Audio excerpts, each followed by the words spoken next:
Shalom, shalom, meus queridos irmãos, como está a sua mente, como está o seu coração? Espero que esteja tudo na mais perfeita paz. Eu sou o pastor Paulo Nascimento e esse é mais um vídeo resposta aqui do canal Falando de Bíblia. E nessa feita, eu quero agradecer aos meus muitos irmãos lá do Instagram, @Falando de Bíblia, que estão conectados com a gente e lá, irmão, eles acham de tudo um pouco. E nessa feita, trabalhando o campo das ideias, vou falar de alto e bom som. Trabalhando o campo das ideias, nós vamos assistir agora um padre, uma autoridade católica, falando a respeito de Maria e da morte de Jesus. Você já ouviu muitas coisas sobre a morte de Jesus e sua ressurreição, mas eu acredito que essa aqui você ainda não ouviu. Não ouviu. E eu vou dizer para vocês, é muita coragem que esses camaradas têm. Muita coragem. Porque depois de tanto tempo de estudo, chegar a público e falar na missa uma anedota dessa, e eu estou trabalhando no campo das ideias, eu vou compartilhar com você. Para depois você não falar assim, pastor Paulo só quer arrumar treta, tá arrumando que zumba. Não.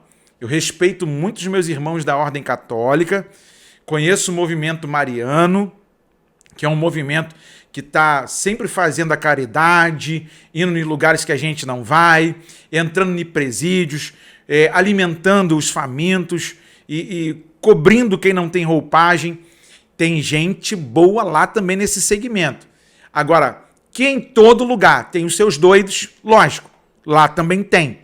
E aqui, como a gente vai trabalhar o campo da ideia, me acompanha por gentileza. Foi Nossa Senhora que sustentou o mundo no Sábado Santo. Enquanto o corpo de Nosso Senhor repousava no sepulcro, e a alma de Nosso Senhor desceu ao limbo para anunciar o Evangelho aos patriarcas que lá estavam desde Abraão, esperando a libertação do mundo da morte. Então, quem sustentou o mundo naquele sábado, e aí nós entendemos por que o sábado é o dia por excelência de Nossa Senhora, foi a Virgem Santíssima com sua fé inquebrantável. Já os discípulos, Santa Maria Madalena estava consumida pela dor da ausência do seu amado. A quem procura? Foi a pergunta do anjo de Nosso Senhor a Jesus. Dizei, meu, onde colocaram, eu vou buscar. É a alma incendiada de amor pelo amado, por Nosso Senhor Jesus Cristo. São Pedro estava consumido em arrependimento. São João estava consumido pelas cenas da paixão, por tudo que ele viu. E os outros igualmente, todos eles dispersos, né? Nosso Senhor, então, ele vem reabilitar os seus discípulos. E nós vemos uma transformação substancial a partir do encontro com o ressuscitado. Quem era Pedro na sexta-feira? Quem é Pedro hoje? Pregando diante de uma multidão, com destemor, com desassombro. Vocês mataram Jesus. Ele morreu por causa dos pecados de vocês, mas Deus ressuscitou dos mortos. O povo atemorizado diante daquilo. E agora, o que nós fazemos? Convertei-vos, cada um de vós seja batizado em nome de Jesus Cristo. É muito forte, meus irmãos. Olha aí, o seu padre, ou a autoridade espiritual lá da Igreja Católica, está dizendo que quem sustentou o mundo no Santo Sábado, como chamam os adventistas, ou os hebreus que chamam de Shabat, dia do descanso. Gente, falando de Bíblia, porque tem coisas ali que ele deixa na entrelinha. Que Pedro está consumido pelo arrependimento, Maria Madalena pela paixão, pelo amor. Você já leu o Código da Vinci? Sem contar que alguns modinhas da internet têm falado que Maria se relacionou com Jesus. E aí você fala e não explica, acaba sendo tendencioso. Trabalhando no campo das ideias, falando de Bíblia, que essa é a nossa meta aqui. Evangelho de Jesus Cristo, segundo a narrativa de João, o apóstolo do amor, capítulo de número 19, versículo de número 25. E junto à cruz estavam a mãe de Jesus e a irmã dela, e Maria, mulher de Clopas, e Maria Madalena. 26.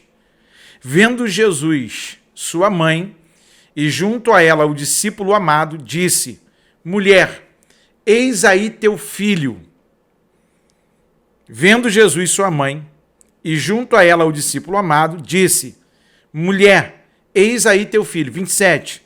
Depois disse ao discípulo, eis aí tua mãe. Dessa hora em diante, grife isso na sua Bíblia. Versículo de número 27, do capítulo de número 19 da narrativa de João. Dessa hora em diante, o discípulo a tomou para casa.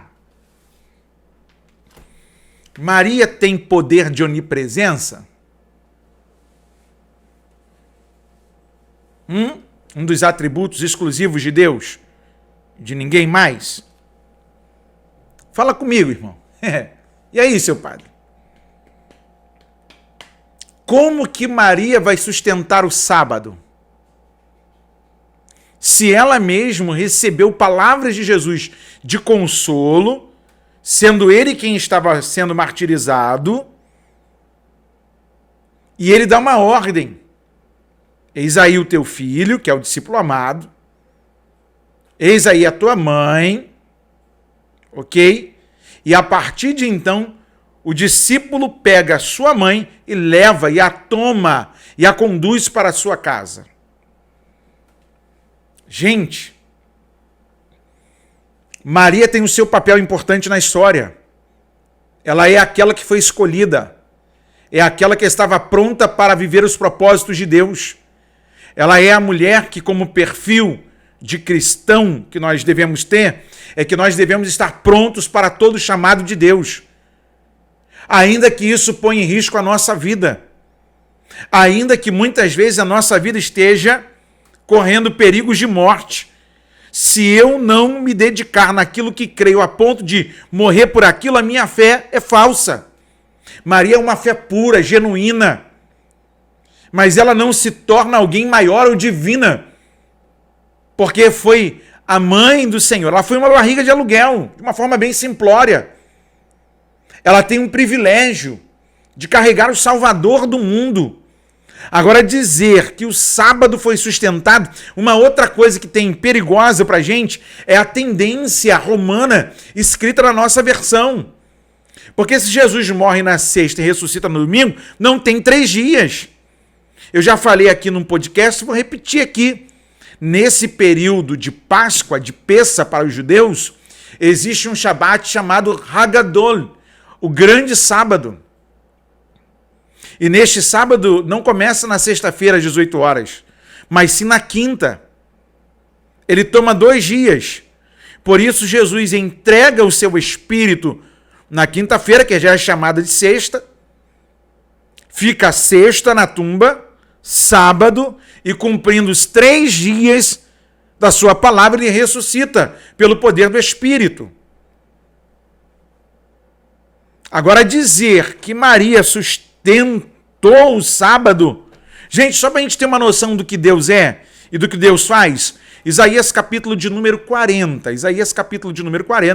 versículo de número 12 em diante. Vamos ler um pouquinho da carta aos exilados do Antigo Testamento, só para a gente ter uma noção do que Isaías está falando a respeito de Deus. Versículo de número 12 do capítulo 40, escrito está: que na concha de suas mãos mediu as águas e tomou a medida dos céus a palmos. Quem recolheu na terça parte de um efa o pó da terra e pesou os montes em romana e os outeiros em balança de precisão. Versículo 13. Quem guiou o Espírito do Senhor? Ou como seu conselheiro o ensinou?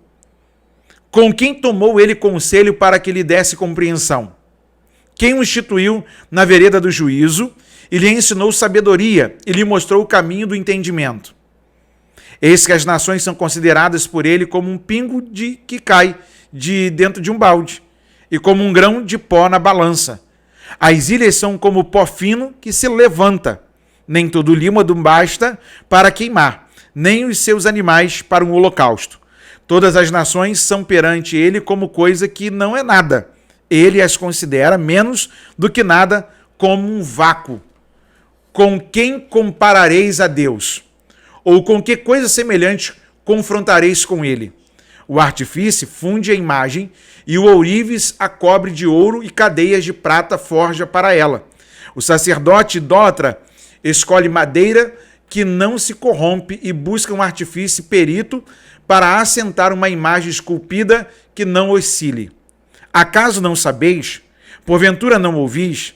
Não vos tem sido anunciado desde o princípio? Ou não atentaste para os fundamentos da terra? Ele é o que está assentado sobre a redondeza da terra, cujos moradores são como gafanhotos.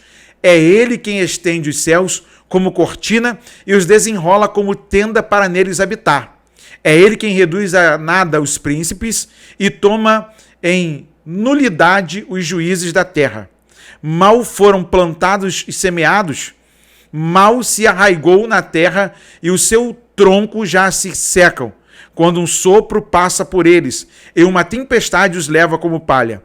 A quem, pois, me comparareis para que eu seja igual? Diz o santo. Levantai ao alto os olhos e vede quem criou estas coisas, aquele que faz sair o exército de estrelas, todas bem contadas, as quais ele chama pelo nome, por ser ele grande em forma e forte em poder, nem uma só vem a faltar. Porque, pois, dizeis, ó Jacó, e falas, ó Israel, o meu caminho está encoberto ao Senhor, e o meu direito passa despercebido ao meu Deus. Não, sabes, não ouviste, que o eterno Deus, o Senhor, o Criador dos fins da terra, nem se cansa, nem se fatiga, nem se pode esquadrear o seu entendimento, faz forte ao cansado e multiplica as forças ao que não tem nenhum vigor. Os jovens se cansam e se fatigam, os moços de exaustos caem, mas os que esperam no Senhor renovam as suas forças, sobem com asas como de águias, correm e não se cansam, caminham e não se fatigam. Essa é uma das palavras dos arrazoados de Isaías a respeito de Deus. O que controla o globo da terra, o que controla os habitantes dela, o que ele faz com cada gota do oceano de águas, tudo está no controle da mão de Deus. Aí vem o camarada dizer que Maria sustentou o mundo. Como? Se às vezes muitas situações nos levam a mal sustentar a palavra que sai da nossa boca. E aí eu pergunto a você, e aí? O que você faria ouvindo um sermão desse? Você aplaudiria? Você diria, tá certo, daria glória a Deus? Ou diria, não, a Escritura está falando outra coisa? Porque no texto bíblico que lemos primário foi, e o discípulo a tomou e a levou para sua casa.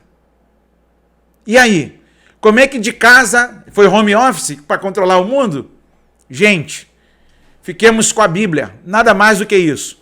Pura e simples, como dizia C.S. Lewis, cristianismo puro e simples. Não precisamos inventar nada. A Bíblia, pela Bíblia, é o suficiente.